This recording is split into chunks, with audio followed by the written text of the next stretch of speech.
Green board class 11th and 12th पर आप सभी का स्वागत है। इस वीडियो में हम करेंगे क्लास 11th के chapter number 6 permutations and combinations की एक्सरसाइज 6.3। एक्सरसाइज 6.3 की ये सेकंड वीडियो है।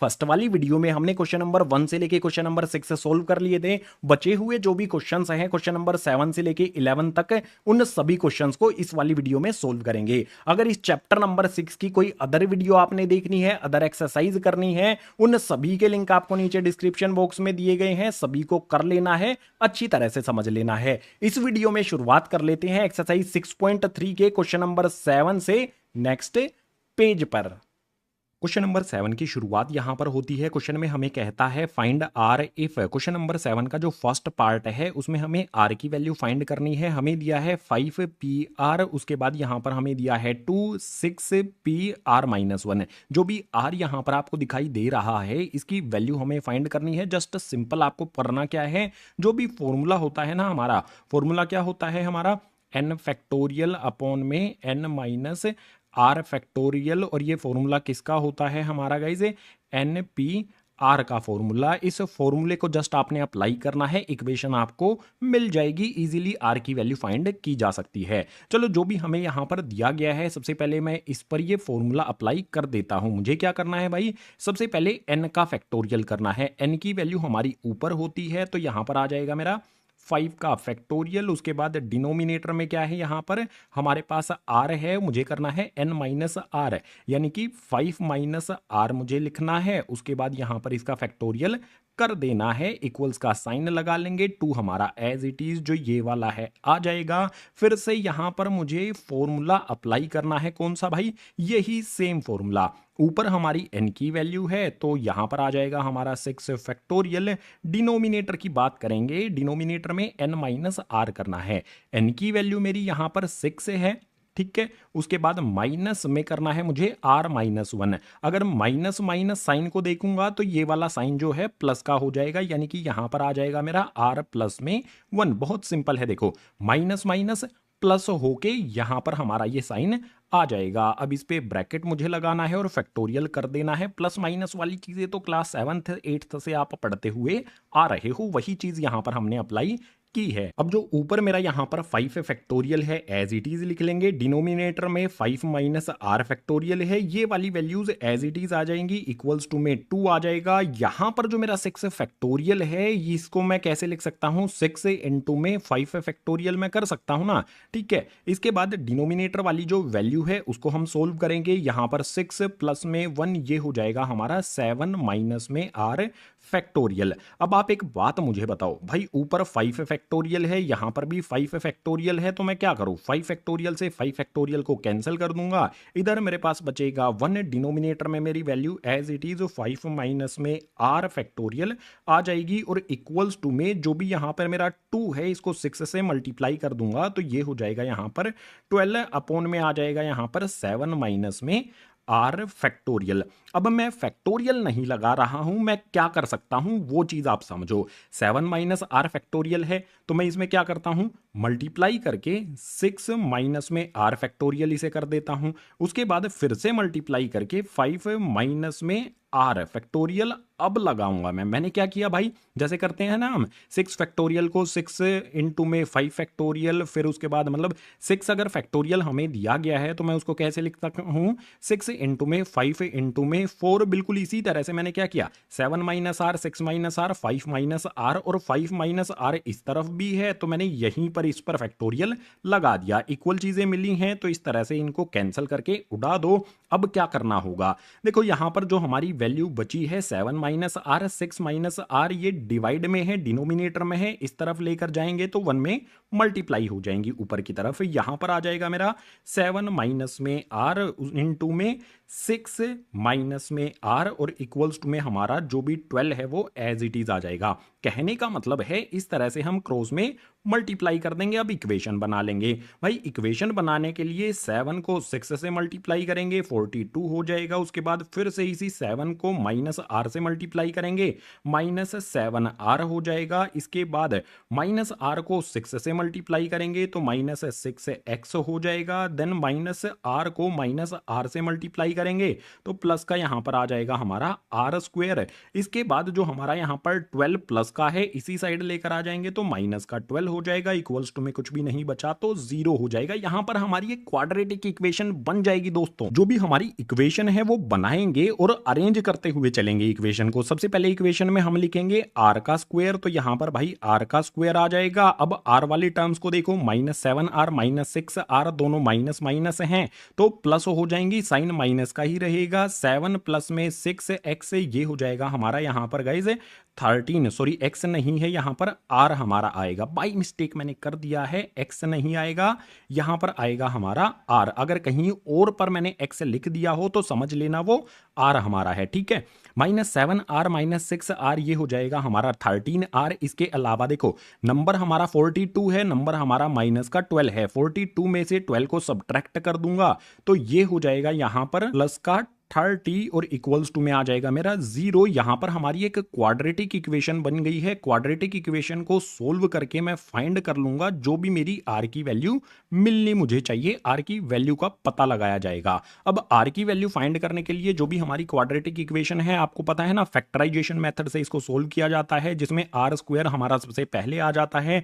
13r को मैं स्प्लिट कर दूंगा दो टर्म्स में। किस किस टर्म्स में मैं कर सकता हूं भाई, मैं इसको लिख सकता हूं माइनस में 10r और माइनस में 3r। देखो 10 को मैं 3 से मल्टीप्लाई करूंगा तो मेरा 30 भी बन जाता है और 10 3 ये हमारा 13 भी हो जाता है, ठीक है। इसके बाद जो लास्ट टर्म हमारी 30 है वो यहाँ पर एज इट इज लिख दी जाएगी, प्लस का 30 इक्वल्स टू में आ जाएगा 0। अब जस्ट इसको हमें सोल्व करना है। शुरू वाली जो दो टर्म है इनमें से कॉमन ले लेना है हमें r को, r कॉमन लेने पर r माइनस 10 बच जाएगा। इसके बाद जो हमारी नेक्स्ट वाली दो टर्म्स हैं इनमें से मैं 3 कॉमन ले लेता हूं माइनस का, तो यहां पर हमारा क्या बच जाएगा, यहां पर बच जाएगा r, और 3 के टेबल में 10 कितने पर आता है 10 टाइम्स पर, तो यहां पर आ जाएगा r माइनस में 10 इक्वल्स टू में हमारा 0। अब एक बात सिंपल, r माइनस 3 लिख लेना है, यहां पर आ जाएगा हमारा r माइनस 3 और इक्वल्स टू कर देना है इसको 0 के। r की वैल्यू कितनी आ जाएगी हमारी 3। बिल्कुल इसी तरह से ब्रैकेट के अंदर r माइनस 10 है तो एक साइड में यहां पर क्या करेंगे, बार बार मैं x लिख रहा हूं, आदत खराब हो गई है। r माइनस में 10 मुझे लिख लेना है, इक्वल्स टू 0 कर देना है। अब r की वैल्यू आ गई यहां पर 10, तो r की पॉसिबल वैल्यूज क्या हो जाएंगी, देखो यहां पर हमारा n जो है ना वो 5 दिया गया है तो r की वैल्यू 5 से बड़ी नहीं हो सकती है, तो हम कहेंगे आंसर क्या हो जाएगा हमारा r इक्वल्स टू में 3। ये हो जाएगा क्वेश्चन नंबर 7 के फर्स्ट वाले पार्ट का आंसर। बात करते हैं क्वेश्चन नंबर 7 के सेकंड वाले पार्ट की, उसके लिए मूव करेंगे गाइस नेक्स्ट पेज पर। क्वेश्चन नंबर 7 का सेकंड वाला पार्ट में भी हमें यहाँ पर r की वैल्यू फाइंड करनी है। ये हमें प्रॉब्लम दी गई है तो बहुत सिंपल 5pr पर हम ये वाला फॉर्मूला लगा देंगे। सबसे पहले हमें n का फैक्टोरियल करना है, n की वैल्यू यहाँ पर आ जाएगी हमारी 5 फैक्टोरियल अपॉन में नीचे यहाँ पर हमारा क्या आ जाएगा n माइनस r, यानी कि 5 माइनस r और फैक्टोरियल यहाँ पर हो जाएगा इक्वल्स का साइन लगा करके। यहाँ पर भी हम यही सेम फॉर्मूला अप्लाई कर देंगे। n यानी कि 6 का फैक्टोरियल हो जाएगा, उसके बाद 6 माइनस में यहाँ पर क्या हो जाएगा r माइनस 1 है ना, तो ये हो जाएगा हमारा r प्लस में 1। प्लस क्यों हुआ है मैंने पीछे वाली प्रॉब्लम में भी बताया था, इसमें फिर से बता देता हूं। देखो माइनस माइनस क्या हो जाएगा प्लस हो जाएगा, ठीक है। अब इस पे ब्रैकेट लगा के हमें इस पे फैक्टोरियल लगा देना है। अब इसको सोल्व करेंगे तो यहां पर हमारा 5 फैक्टोरियल अपॉन में 5 माइनस में r, जो भी हमारी इस तरफ वाली वैल्यूज हैं एज इट इज लिखने के बाद 6 फैक्टोरियल है, इसको मैं इस तरह से लिख सकता हूं 6 इंटू में 5 फैक्टोरियल। अब डिनोमिनेटर पर आ जाओ भाई, यहां पर देखो 6 प्लस में 1 ये हो जाएगा मेरा 7 माइनस में r, यहां पर फैक्टोरियल लगा देना है। अब आप देखो भाई ऊपर 5 फैक्टोरियल, यहां पर भी 5 फैक्टोरियल, ये बिल्कुल सेम लग रहा है हमें फर्स्ट वाले पार्ट के। बस यहां पर फर्स्ट वाले पार्ट में और सेकंड वाले पार्ट में अंतर क्या है, यहां पर हमें 2 नहीं दिया गया है। सो सही यहां पर कैंसिल करेंगे 5 फैक्टोरियल से 5 फैक्टोरियल को, तो हमारे पास वैल्यू क्या आ जाएगी, 1 में यहाँ पर आ जाएगा हमारे पास 5 माइनस में r फैक्टोरियल इक्वल्स का साइन लगा करके यहाँ पर हमारे पास आ जाएगा 6 में 7 माइनस r फैक्टोरियल। फैक्टोरियल लगाने की बजाय मैं क्या करता हूं भाई, इसको 7 माइनस आर फैक्टोरियल है, मैं इसको एक्सपेंड कर देता हूं, यहां पर आ जाएगा 6 माइनस आर फैक्टोरियल, सॉरी इस पे भी फैक्टोरियल नहीं लगाता हूं और आगे बढ़ा लेता हूं 5 माइनस में आर, अब फैक्टोरियल लगा देता हूं। क्यों लगाया है मैंने, क्योंकि भाई इस तरफ भी 5 माइनस आर फैक्टोरियल है, इस तरफ भी है, तो हम इसको इस तरह से कैंसिल कर सकते हैं। कैंसिल करने के बाद देखो इस साइड तो कुछ भी नहीं बचा, अगर कुछ भी नहीं बचा तो इस तरफ होता है हमारा 1, या फिर सिंपल चीज क्या करो, जो भी डिनोमिनेटर में बचा है इस तरह से क्रॉस में मल्टीप्लाई कर दो। 7 माइनस आर 6 माइनस आर को इधर 1 में मल्टीप्लाई करेंगे तो कोई भी चेंज नहीं आएगा, 7 माइनस आर ही रहेगा। उसके बाद यहां पर 6 माइनस आर रहेगा और इक्वल्स टू में हमारा 6 एज इट इज आ जाएगा। ये वाली वैल्यूज जो हमारी यहां पर हैं इनको हमने किस तरफ शिफ्ट कर दिया, 1 में मल्टीप्लाई कर दिया, दूसरी तरफ हमारा 6 बचा है, यहां पर हमने लिख दिया। अब इक्वेशन बनाने की बारी आ जाती है, 7 को 6 से मल्टीप्लाई करेंगे 42 हो जाएगा। उसके बाद यहां पर हम 7 को माइनस आर से मल्टीप्लाई करेंगे तो माइनस में 7 आर आ जाएगा। उसके बाद हम माइनस आर से 6 को मल्टीप्लाई करेंगे तो माइनस में 6 आर मिलेगा। उसके बाद आर से आर को माइनस आर से माइनस आर को मल्टीप्लाई करेंगे तो प्लस का आर स्क्वायर हो जाएगा। 6 यहां पर कैसे है, प्लस में इसी साइड शिफ्ट कर लेंगे तो माइनस का 6 इक्वल्स टू में कुछ भी नहीं बचा, 0 हो जाएगा। अब इक्वेशन बनाने के लिए जो भी हमारी टर्म्स हैं उनको रीअरेंज करेंगे, यानी कि सबसे पहले आएगा हमारा आर का स्क्वायर, उसके बाद हमारे क्या करना है 7r 6r है, माइनस के हैं दोनों तो ये हो जाएगा माइनस का 13r। इसके बाद हमें क्या करना होगा भाई, जो 42 है और माइनस का 6 है, 42 में से 6 को हम सब्ट्रैक्ट कर देंगे तो ये हो जाएगा हमारे पास यहां पर 36। क्वाड्रेटिक इक्वेशन हमारी फिर से बन गई है। तो भाई इस पे लाइन यहां पर लगाते हैं और क्वाड्रेटिक इक्वेशन को अब सोल्व करके आर की वैल्यू फाइंड करते हैं। क्वाड्रेटिक इक्वेशन को सोल्व करने के लिए हमारे सबसे पहले आर का स्क्वायर एज इट इज -13 जो हमारा है इसको हमें एक्सपेंड करना है। 9 4 जा 36 होता है, 9 + 4 13 होता है, तो मैं कैसे एक्सपेंड कर सकता हूं, माइनस में 9x माइनस में यहां पर 4x, उसके बाद जो मतलब मेरा 13r जो है ना उसको मैंने 9 और 4 9 4 13 हो जाता है, इस फॉर्म में एक्सपेंड कर दिया है, स्प्लिट इसको कर दिया है। अब लास्ट वाली जो टर्म है हमारी प्लस का 36 एज इट इज यहां पर लिखेंगे, इक्वल्स टू में करेंगे 0। अब शुरू वाली जो दो टर्म है मैंने फिर से x लगा दिया है, यार क्या दिक्कत है, x के कुछ मतलब ज्यादा ही प्यार है x से, तो यहां पर मुझे r कर लेना है, ठीक है। अब यहां पर जो भी मेरी शुरू वाली दो टर्म है उन दो टर्म्स में से मुझे क्या करना है, r कॉमन ले लेना है। r कॉमन लेने पर मेरा यहां पर बच जाएगा r, उसके बाद आ जाएगा यहां पर मेरा 9, ये चीजें बचेंगी शुरू वाली दो टर्म्स में से r को कॉमन लेने पर। आगे 4 को कॉमन ले लेंगे तो यहां पर माइनस का 4 कॉमन लिया है, मेरे पास बचेगा r माइनस में यहां पर 9 इक्वल्स टू में 0। अब देखो r-4 मेरे पास आया है, ठीक है, तो ये हो गया r-4, इसको इक्वल्स टू में 0 करेंगे, r की वैल्यू कितनी हो जाएगी, -4 दूसरी तरफ शिफ्ट कर देंगे तो प्लस का 4 हो जाएगा। इसी तरह से जो यहां पर मेरे पास r-9 मिला है ब्रैकेट में, इसको भी मैं एक तरफ यहां पर लिख लूंगा, इक्वल्स टू कर दूंगा 0 के, r की वैल्यू कितनी मिल जाएगी, -9 को दूसरी तरफ शिफ्ट कर देंगे प्लस का 9 हो जाएगा। सो जो भी हमारी r की पॉसिबल वैल्यूज हैं वो हमने यहां पर फाइंड कर ली हैं। क्वेश्चन नंबर 7 के आंसर फाइंड कर लिए, फर्स्ट और सेकंड पार्ट दोनों सोल्व कर लिए। क्वेश्चन नंबर 8 करना है तो उसके लिए मूव करते हैं नेक्स्ट पेज पर। क्वेश्चन नंबर 8 हमारे सामने आ जाता है। क्वेश्चन नंबर 8 में कहता है how many words with or without meaning can be formed using all the letters of word, equation using each letter exactly once.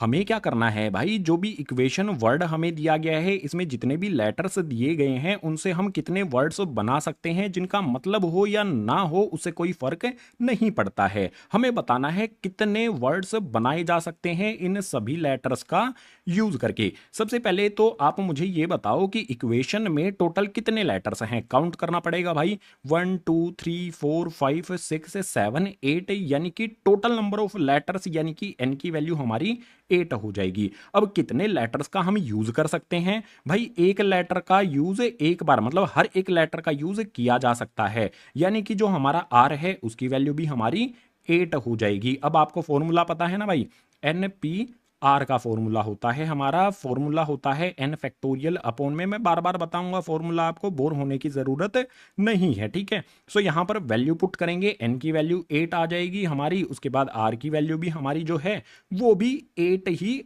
आ जाएगी। इसके बाद आप देखो एन की वैल्यू हमारी यहां पर 8 फैक्टोरियल अपॉन में यहां पर एन माइनस आर, यानी कि 8 माइनस 8, एन की वैल्यू भी 8 है, आर की वैल्यू भी 8 है, तो यहां पर फैक्टोरियल लिख देंगे, इसको सोल्व करेंगे तो देखो नीचे तो 8 माइनस 8 हो जाएगा, तो हमें उसको करने की जरूरत नहीं है। ऊपर हमारा क्या बचेगा, ऊपर बच जाएगा हमारा यहां पर 8 फैक्टोरियल। अब 8 फैक्टोरियल को मैं कैसे लिखूंगा भाई, 8 इंटू में 7 इंटू में 6 इंटू में 5 इंटू में 4 इंटू 3 इंटू 2 इंटू 1। भाई ये वैल्यू होगी। इतने वर्ड हम बना सकते हैं इक्वेशन वर्ड के लेटर्स का यूज करके, जिनका मतलब भी हो या ना हो, ठीक है। एग्जैक्टली हम हर एक लेटर को एक बार यूज कर सकते हैं। तो अब इन सभी को मल्टीप्लाई जब हम कर लेंगे तो क्या आंसर आता है आपका, कमेंट करके मुझे जरूर बताना। मेरा मिला है 40320, ये हो जाएगा क्वेश्चन नंबर 8 के लिए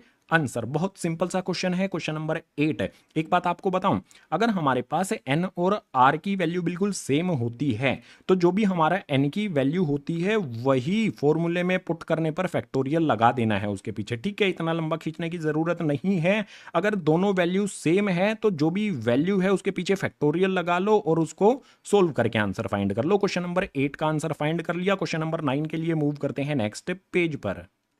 क्वेश्चन नंबर 9 की बारी यहां पर आ जाती है। इसमें है how many words with or without meaning can be made from letter of the word Monday assuming that no letter is repeated. जो भी मंडे वर्ड हमें यहां पर दिया गया है, इससे हम कितने वर्ड्स बना सकते हैं जिसमें कोई भी लेटर रिपीट नहीं होना चाहिए, ठीक है। मंडे यहां पर हमें वर्ड दिया गया है। मंडे में टोटल कितने लेटर्स हैं भाई, 1 2 3 4 5 6 लेटर्स हैं। तो यहां पर मैं लिख देता हूं टोटल इसमें 6 लेटर्स आते हैं। अब आप मुझे बताओ कि फर्स्ट वाले पार्ट में क्या है, 4 letters are used at a time. हमारे पास टोटल जो लेटर्स हैं वो 6 हैं, यानी कि एन की वैल्यू 6 हो जाएगी। कितने लेटर्स का यूज कर सकता हूं मैं, 4 लेटर्स का, तो आर की वैल्यू मेरी 4 हो जाएगी। अब फॉर्मूला आपको पता है भाई, फॉर्मूला क्या होगा मेरा, एन पी आर, यानी कि यहां पर हो जाएगा मेरा 6 आर। इसमें क्या करना होगा मुझे भाई, 6 का फैक्टोरियल करना होगा, अपॉन में जो भी आर की वैल्यू है वो भी पुट कर देते हैं, ठीक है। आर की वैल्यू कितनी है, आर की वैल्यू यहां पर 4 पुट कर देंगे, तो फॉर्मूला क्या होता है, एन माइनस आर, यानी कि 6 माइनस में 4 यहां पर लगा के फैक्टोरियल करना है। अब इसको सोल्व कर लो भाई। 6 फैक्टोरियल हमारा कितना होता है, 6 फैक्टोरियल होता है हमारा 6 इंटू में यहां पर आ जाएगा हमारा 5 इंटू 4 इंटू 3 इंटू 2 फैक्टोरियल यहां पर लगा देना है। डिनोमिनेटर में आ जाएंगे, 6 में से 4 को सब्ट्रैक्ट करेंगे तो आ जाएगा मेरा 2 फैक्टोरियल। ऊपर की तरफ भी 2 फैक्टोरियल है, नीचे की तरफ भी 2 फैक्टोरियल है। 2 फैक्टोरियल से 2 फैक्टोरियल को काट देंगे तो आंसर कितना आएगा भाई, 6 को 5 से मल्टीप्लाई करेंगे 30, 30 4 जा 120, 123 जा ये हो जाएगा 360, यानी कि कितने वर्ड्स बनाए जा सकते हैं भाई, 360 वर्ड्स बनाए जा सकते हैं फर्स्ट वाली कंडीशन के लिए। उसके बाद कहता है भाई सेकंड वाली कंडीशन में all letters are used at a time. एक टाइम पर भाई हम सारे के सारे लेटर्स यूज कर सकते हैं, यानी कि कंडीशन हमारी कौन सी आती है, यही कंडीशन कुछ आ जाती है जिसमें इक्वेशन वर्ड के सभी लेटर्स का हमने यूज किया था। यहां पर भी हम सभी लेटर्स का यूज कर सकते हैं। तो मेरा फॉर्मूला क्या बनेगा भाई, यानी कि यहां पर जो एन है, नंबर ऑफ लेटर्स मुझे मिल रहे हैं क्वेश्चन में दिए गए हैं वो 6 हैं, और आर की वैल्यू भी यहां पर हमारी क्या हो जाएगी, 6 हो जाएगी। और पीछे वाले क्वेश्चन में ही मैंने आपको बताया था अगर एन और आर हमारी वैल्यू बिल्कुल सेम होती है तो पॉसिबल आउटकम्स कितने हो जाएंगे हमारे, जितना भी वैल्यू है उसके पीछे फैक्टोरियल आपको लगा देना है। अब 6 फैक्टोरियल का मतलब हो जाएगा 6 इंटू में 5 इंटू में 4 इंटू में 3 इंटू में 2 इंटू में 1। अब एक बात यहां पर बताओ, जो हमारा फर्स्ट वाला पार्ट था 6 से लेके 3 तक तो हमने मल्टीप्लाई करके 360 निकाल लिया था, ठीक है। यहां से यहां तक मल्टीप्लाई करने पर हमारा 360 आ गया। 360 को यहां पर 2 से मल्टीप्लाई करेंगे तो ये हो जाएगा 720। 720 को 1 से मल्टीप्लाई करेंगे तो भी हमारा यहां पर 720 ही हमें मिलेगा। यानी कि मंडे लेटर, जो भी मंडे वर्ड है, इसके लेटर्स का, सभी लेटर्स का यूज करेंगे तो हमारे पास कितने वर्ड्स बनाए बनाए जा सकते हैं? 720 आंसर हुआ सेकंड वाले पार्ट का। बात करेंगे थर्ड वाले पार्ट की, इसमें है all letters are used but first letter is a vowel. भाई सभी के सभी लेटर्स का यूज कर सकते हैं, लेकिन कंडीशन है कि फर्स्ट लेटर वोवल होना चाहिए। अब आप मुझे ये बताओ कि कितने टोटल वोवल्स हैं मंडे में हमारे पास? ओ और ए जो हैं, आप इस वर्ड को देखो, इसमें ओ और ए हमारे पास वोवल्स आते हैं। ठीक है, तो सबसे पहले क्या करें, हमें क्या करना है, जितने वर्ड मंडे है ना, तो मंडे में टोटल 6 लेटर्स हैं, हम 6 ही लेटर्स का वर्ड हमें बनाना है। तो आप इस तरह से कर लो 1 2 3 4 5 6 है। सबसे पहले हम क्या करेंगे भाई, मंडे में से कितने वोवल्स हैं वो हमें काउंट करने हैं। 2 वोवल्स हैं, तो भाई स्टार्ट जो हमारा वर्ड है वो लेटर से, कौन से लेटर से शुरू होना चाहिए? वोवल से। तो शुरू में हम 2 ही चीजें रख सकते हैं, या तो हम ओ को रख सकते हैं या फिर हम ए को रख सकते हैं, इन्हीं 2 को रख सकते हैं। तो शुरू वाले में हम 2 पॉसिबल वैल्यूज रख सकते हैं, 2 लेटर रख सकते हैं। अब मान लो हमने किसी एक को रख दिया, ठीक है, यहां पर मैं आपके लिए लिख देता हूं MONDAY। मान लो यहां पर मैंने ओ या ए में से रख तो एक ही हो सकते हैं ना, मतलब इन दोनों में से एक को रख सकते हैं। पॉसिबल वैल्यूज कितनी रख सकते हैं? 2। अब मान लो इनमें से किसी एक ओ को मैंने रख दिया, तो भाई ओ को काट दो। नेक्स्ट वाले में कितनी वैल्यूज बची हैं? 1 2 3 4 5 वैल्यूज बचती हैं, 5 लेटर्स बचते हैं, तो नेक्स्ट में 5 को रख दिया जाएगा। अगला एक और काट के यहां पर वैल्यूज कितनी बची हैं? अब 4 बची हैं। फिर से यहां पर हम क्या करेंगे, जैसे जैसे इसमें लेटर्स हम रखते जाएंगे, यहां से हमें कट करते जाना है। ठीक है, एक को यहां पर और काट देना है। नेक्स्ट में हमारा क्या आ जाएगा, यहां पर 3 लेटर्स लिख सकते हैं। अगर काट देंगे तो यहां पर हमारे पास 2 लेटर बचेंगे, तो भाई अगले में हम 2 रख सकते हैं। अब इन दोनों में से एक को काट देंगे तो लास्ट में एक ही लेटर का ऑप्शन हमारे पास बच जाएगा। अब क्या करो भाई, जो जो भी आउटकम्स हमारे यहां पर वैल्यूज हैं, इन सभी को मल्टीप्लाई कर दो। भाई मल्टीप्लाई करने पर क्या आएगा, देखो बहुत सिंपल है। 2 5 यहाँ पर हो जाएगा 10, 10 को 4 से मल्टीप्लाई करेंगे 40, 40 को 3 से मल्टीप्लाई करेंगे 120, 120 को 2 से मल्टीप्लाई करेंगे 240, 1 से मल्टीप्लाई करेंगे तो हमारा 240 ही रहेगा। जरूरी नहीं है कि हर जगह हम फॉर्मूले का यूज करें जैसे यहां पर किया है, बिना फॉर्मूलों के भी आंसर इजीली फाइंड कर सकते हैं। जस्ट लॉजिक आपने सोचना है। क्वेश्चन नंबर 9 के तीनों पार्ट हमने सोल्व कर लिए हैं। क्वेश्चन नंबर 10 के लिए मूव करते हैं नेक्स्ट पेज पर। क्वेश्चन नंबर 10 की बारी यहां पर आ जाती है। इसमें दिया है, in how many of the distinct permutations of the letter in Mississippi do the 4 I's not come together. भाई हमें एक लेटर दिया गया है मिसिसिपी, और इस वर्ड में, ठीक है, ये वर्ड दिया गया है, इस वर्ड में टोटल कितने लेटर्स हैं? 11 लेटर्स हैं। हमें क्या बताना है कि भाई कितने परमुटेशंस हो सकते हैं कि जो भी इसमें 4 बार आई आ रहा है वो इकट्ठा ना आए, 4 आई इसमें इकट्ठे नहीं आने चाहिए, उसके लिए कितने परमुटेशंस हो सकते हैं। सो सिंपल वे में अगर मैं कराऊं आपको, सबसे पहले हमें ये देखना है कि भाई इसमें कौन कौन से लेटर्स हैं। देखो इसमें आई कितनी बार आया है उसको आपने काउंट करना है, 1 बार 2 बार 3 बार और 4 बार। वैसे तो हमें ये दिया ही गया है कि भाई आई जो है वो 4 बार इसमें आया है। ठीक है, आई की फ्रीक्वेंसी इसमें 4 बार है। इसी तरह से जो हमारा एस यहां पर आपको दिखाई दे रहा है वो भी कितनी बार आया है? 4 बार आया है, तो इसको भी लिख लो इस तरह से। इसके बाद जो हमारा पी यहां पर आपको दिखाई दे रहा है वो कितनी बार आया है? भाई पी आया है इसमें 2 बार, और एम जो हमारा यहां पर है वो आया है यहां पर 1 बार। अब आप एक बात समझो, बहुत इंपॉर्टेंट चीज मैं आपको बताने वाला हूं। सबसे पहले मुझे क्या करना होगा, मैं टोटल परमुटेशंस फाइंड कर लेता हूं कि भाई टोटल कितनी परमुटेशंस हो सकती हैं। ठीक है, टोटल यहां पर मैं लिख लेता हूं परमुटेशंस। टोटल परमुटेशंस मुझे कैसे फाइंड करना है, इस चीज को बहुत ध्यान से समझना, काफी इंपॉर्टेंट है। एग्जाम में इसी तरह का क्वेश्चन हर बार आता रहा है। वर्ड दिया गया होगा, उसके लेटर्स दिए होंगे, आपसे पूछेगा परमुटेशंस के बारे में। सो सबसे पहले जितने भी लेटर इसमें आते हैं इसको आपने ऊपर रख लेना है, फैक्टोरियल इसका कर देना है। जो लेटर्स रिपीट होते हैं, आई 4 बार रिपीट हुआ है तो हमें क्या करना है, डिनोमिनेटर में 4 फैक्टोरियल कर देना है। एस यहां पर 4 बार रिपीट हुआ है, इसका भी फैक्टोरियल यहां पर हमें कर देना है, फिर से 4 फैक्टोरियल। उसके बाद पी यहां पर 2 बार आया है तो यहां पर हमें 2 लिखना है, इसका फैक्टोरियल कर देना है। एम यहां पर 1 बार आया है तो इसको भी यहां पर 1 लिखना है और इसका भी फैक्टोरियल कर देना है। इस तरह से आपने देखना है।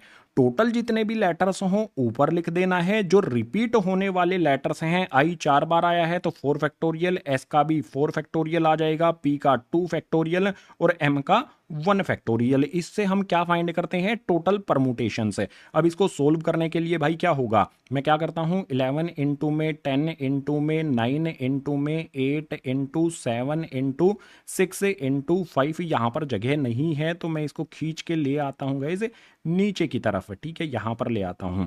मैंने क्या किया, यहां पर ले आता हूं, यहां पर सही रहेगा, जगह अपने पास मिल जाएगी। जो भी मेरे पास 11 फैक्टोरियल है इसको मैं एक्सपेंड करते हुए जा रहा हूं, 5 तक आ गया हूं। आगे आ जाएगा यहां पर 4 फैक्टोरियल भी लगा दूंगा क्योंकि नीचे की तरफ मेरे पास फैक्टोरियल हैं, ठीक है। अब यहां पर एक लाइन लगा लेंगे, 4 फैक्टोरियल मेरा एज इट इज आ जाएगा, जो फर्स्ट वाला 4 फैक्टोरियल है यहां पर आ गया। इसके अलावा जो भी मेरी वैल्यूज हैं इनको मुझे एक्सपेंड कर देना है। नेक्स्ट भी हमारा 4 फैक्टोरियल है, उसको मैं लिखूंगा 4 इंटू में 3 इंटू में 2 इंटू में 1 है। इसके बाद मेरे पास जो 2 फैक्टोरियल है इसको भी मैं एक्सपेंड करूंगा, यहां पर आ जाएगा मेरे पास 2 इंटू में 1। उसके बाद फिर से जो मेरा 1 फैक्टोरियल है इसको भी मैं लिख दूंगा यहां पर 1। जो भी वैल्यूज हैं अब उनको कैलकुलेट करना है। ऊपर की तरफ 4 फैक्टोरियल, नीचे की तरफ 4 फैक्टोरियल, 4 फैक्टोरियल से 4 फैक्टोरियल को कैंसिल कर दो। इसके बाद आप देखो यहां पर नीचे 4 टू जा, ऊपर वाला 8 बनाया जा सकता है ना, 4 टू जा 8 होता है, यानी कि नीचे 4 और 2 से जो भी मेरा नीचे 4 और 2 आया है उससे मैं ऊपर वाला 8 कैंसिल कर सकता हूं। इसके बाद यहां पर मेरा 3 टू जा 6 होता है, ऊपर वाला 6 में कैंसिल कर सकता हूं। स्मार्ट कैंसिल करना है, स्मार्ट वर्क आपने करना है। नीचे वाली वैल्यूज सारी कैंसिल हो गई हैं, सिर्फ 1 बचा है और मैंने आपको बताया है डिनोमिनेटर में 1 लिखने की जरूरत नहीं होती है। अब आपने ध्यान देना है कैलकुलेशन पर। भाई 11 को 10 से, 9 से, 7 से, 5 से जो भी वैल्यूज बची हैं इन सभी को आपने मल्टीप्लाई कर लेना है। जो भी मेरी ये वैल्यूज हैं 11, 10, 9, 7 और 5, इन सभी को जब मैं मल्टीप्लाई कर लूंगा तो ये हो जाएगा 34650, यानी कि 34,650। ये टोटल परमुटेशंस बनेंगे। इनमें जो आई इकट्ठा नहीं आना चाहिए वो भी है। अब आई जब इकट्ठा, आई के कितने ऐसे केसेस हैं जिसमें आई इकट्ठा आता है वो हमें अलग से फाइंड करना होगा। आई टुगेदर, जब हम आई टुगेदर फाइंड करेंगे तो जो भी हमारा आई होता है उसको हम 4 लेटर्स ट्रीट नहीं करेंगे, उसको हम क्या करेंगे भाई, यहां पर ब्रैकेट में मैं लिख देता हूं, उसको हम एक लेटर ट्रीट करेंगे। इसको कहते हैं बंडल बनाना, ठीक है। हमारे पास 4 आई हैं, हम उसको एक लेटर, चारों आई को हम एक ही लेटर कहेंगे। तो अब यहां पर हमारे पास देखो क्या है, हमारे पास एक लेटर, तो यहां पर 4 का हमने एक लेटर ही बना दिया है। हमारे पास एक लेटर है, उसके बाद 4 लेटर हैं, फिर 2 हैं और फिर यहां पर एक है। इन सभी का टोटल करो, 1 प्लस में 4 5, 5 प्लस में 2 यहां पर हो जाएगा 7, 7 प्लस में 1 ये हो जाएगा हमारे पास 8। तो जितने भी लेटर्स हैं हमें 4 आई को 1 लेटर की तरह ट्रीट करना है, ठीक है। उसके बाद 1 प्लस 4 प्लस 2 प्लस 1, टोटल हमारे पास 8 लेटर्स हो गए हैं। तो इसका फैक्टोरियल ऊपर की तरफ कर दो। नीचे क्या करना है भाई, हमारे पास 1 फैक्टोरियल है, 1 फैक्टोरियल है, 4 और 2 जो भी रिपीट होने वाले हैं उनका फैक्टोरियल नीचे की तरफ हमने लिख देना है। तो सबसे पहला लेटर हमारे पास एक ही बार आता है तो यहां पर 1 फैक्टोरियल करेंगे। उसके बाद 4 है, 2 है, 1 है, इनका भी फैक्टोरियल डिनोमिनेटर में करना होगा। यहां पर आ जाएगा 4 फैक्टोरियल, उसके बाद आ जाएगा 2 फैक्टोरियल, उसके बाद 1 फैक्टोरियल यहां पर आ जाएगा। अब इनको कैलकुलेट करो भाई। 8 फैक्टोरियल को मैं लिख सकता हूं 8 इंटू में 7 इंटू में 6 इंटू में 5 इंटू में 4 फैक्टोरियल, और डिनोमिनेटर में क्या हो जाएगा भाई, यहां पर जो भी मेरा 1 फैक्टोरियल है, 1 फैक्टोरियल है, मतलब 4 फैक्टोरियल तो एज इट इज लिख देता हूं। जो 2 फैक्टोरियल है उसको मैं लिखूंगा 2 इंटू में 1। इसके अलावा 1 फैक्टोरियल हैं, ये हमारा 1 ही होता है। चलो लिख देते हैं फिर भी, ठीक है। यहां पर हमारा 1 आ जाएगा। अब आप देखो ऊपर की तरफ हमारे पास 4 फैक्टोरियल से नीचे की तरफ वाला जो 4 फैक्टोरियल है वो कैंसिल हो जाएगा। वैल्यूज क्या आएंगी उन पर ध्यान दो। 2 से यहां पर मैं ऊपर वाले 8 को कैंसिल कर सकता हूं, 2 4 होता है 8। अब जो भी वैल्यूज यहां पर हमारी हैं इन सभी को मल्टीप्लाई कर लेंगे। सभी को जब आप मल्टीप्लाई कर लोगे तो आपको मिल जाएगा 840, यानी कि ऐसे कितने परमुटेशंस हैं जिनमें चारों आई साथ आते हैं, वो हैं 840। टोटल परमुटेशंस हमारे पास 34,650 हैं, उनमें से 840 बार आई चारों के चारों साथ में आते हैं। हमें क्या बताना है कि 4 आई इकट्ठे नहीं आने चाहिए। तो भाई ऊपर वाले में से नीचे वाले को सब्ट्रैक्ट कर देना है। यहां पर मैं लिखता हूं 4 आईज नॉट कम टुगेदर, चारों आई इकट्ठे नहीं आने चाहिए। तो भाई उसके लिए 34,650 यहां पर लिख लेता हूं। इसमें से माइनस कर दूंगा मैं किसको भाई, 840 को सब्ट्रैक्ट करने के बाद आंसर क्या मिलेगा, 33,810 मुझे मिल जाएगा। ये हो गया हमारा यहां पर क्वेश्चन नंबर 10 के लिए आंसर। क्वेश्चन नंबर 10 हुआ कंप्लीट। थोड़ा सा घुमावदार क्वेश्चन है, एग्जाम में इसी तरह से आता है, इस तरह का क्वेश्चन करना बहुत जरूरी है। सो क्वेश्चन नंबर 10 के बाद लास्ट क्वेश्चन देखेंगे इस वीडियो का, क्वेश्चन नंबर 11। उसके लिए मूव करते हैं नेक्स्ट पेज पर। क्वेश्चन नंबर 11 के थर्ड वाले पार्ट में कहता है there are always 4 letters between P and S. जो भी हमारा परमुटेशंस वर्ड है, इसमें टोटल हमारे पास कितने लेटर्स हैं, 12 लेटर्स हैं। हमें बोला क्या गया है कि भाई कितने वेज में हम इसको अरेंज कर सकते हैं कि हमारे पी और एस के बीच में 4 लेटर्स होने चाहिए। ठीक है, इस तरह से हम इसको कितने वेज में अरेंज कर सकते हैं वो नंबर हमें बताना है। तो देखो टोटल इसमें 12 लेटर्स हैं, तो यहां पर मैंने आपके लिए 12 लेटर्स के लिए स्पेस बना लिया है। मान लो शुरुआत में हम यहां पर पी रख देते हैं, इसके बाद 4 ब्लैंक स्पेस हम यहां पर छोड़कर यहां पर एस लिख देते हैं। ठीक है, अब मुझे एक बात बताओ कि इसके बीच में हमने क्या किया, 4 लेटर्स रख दिए हैं, ये हमें फिक्स कर देने हैं 4 लेटर्स।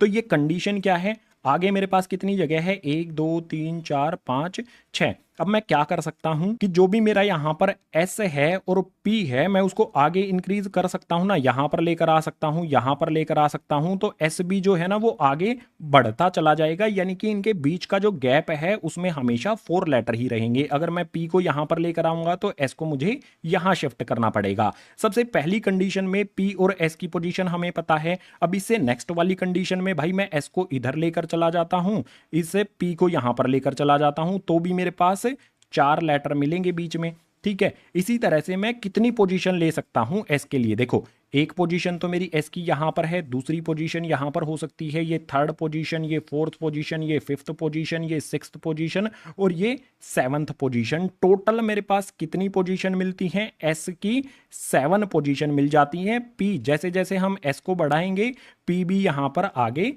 बढ़ता चला जाएगा। ठीक है, तो 7 पॉसिबल वेज हैं एस और पी के बीच में जो हमारे 4 लेटर हैं उनको मेंटेन करने का।